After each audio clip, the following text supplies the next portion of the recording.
Les travaux de la réunion de fixation des prix des hydrocarbures du deuxième trimestre sont ouverts ce 13 juillet à Kintélé dans le département du Poul. Les participants vont se pencher entre autres sur l'analyse des tendances du marché pétrolier et la dynamique des prix des hydrocarbures fixés par l'OPEP, Organisation des pays exportateurs de pétrole. Cette réunion se tient dans un contexte international marqué par le conflit en Europe de l'Est et la crise sanitaire liée à la Covid-19, deux véritables causes qui perturbent le marché mondial. Du point de vue macro, la pandémie de Covid-19, la hausse de l'inflation et le conflit géopolitique en Europe de l'Est ont eu un impact négatif sur la croissance économique mondiale au premier trimestre 2022, en particulier dans les économies avancées et en Chine. Au deuxième trimestre 2022, les économies rouvrent davantage après la vague Omicron, en particulier dans le secteur des services. La demande des biens de consommation et industriels tirée par le secteur automobile mondial et le secteur du logement dans les économies clés est très saine. Mais il est évident que les problèmes de chaîne d'approvisionnement constituent un défi. Cette conclave relative à la fixation des prix du deuxième trimestre 2022 est portée par la Société nationale des pétroles du Congo, ici représentée par son directeur aval pétrolier, qui a mis en lumière quelques avancées au plan national dues à la signature des avenants au contrat de partage de production entre le Congo et les sociétés pétrolières.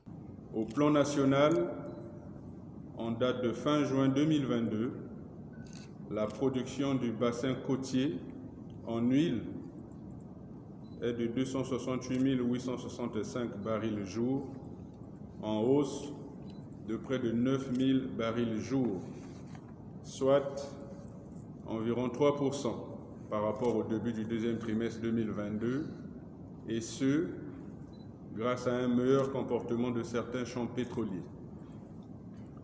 De plus, la signature des avenants au contrat de partage de production entre l'État congolais et les sociétés pétrolières exerçant au Congo a permis la résolution des contentieux fiscaux et douaniers nés des réformes consécutives à l'abrogation des conventions d'établissement des sociétés pétrolières. Ces signatures marquent la volonté de l'État congolais à améliorer le climat des affaires et à redynamiser le secteur pétrolier. Dans ce contexte de fragilité économique mondiale, la stabilité du marché pétrolier est absolument essentielle en raison de la coopération de l'OPEP avec les 10 pays producteurs de pétrole, non membres de cette structure pétrolière. La dite déclaration de coopération entre OPEP et les 10 pays producteurs non OPEP est un cadre pionnier pour la coopération énergétique multilatérale et continue de contribuer grandement à la reprise économique post-pandémique en tant que force stabilisatrice vitale dans le monde de l'industrie pétrolière. L'objectif de cette déclaration peut se résumer ainsi: marché pétrolier stable et durable. L'OPEP ne cherche pas la stabilité pour la stabilité. Nous sommes plutôt conscients des avantages sociaux et économiques plus larges pour tous qui découlent d'une stabilité durable du marché pétrolier.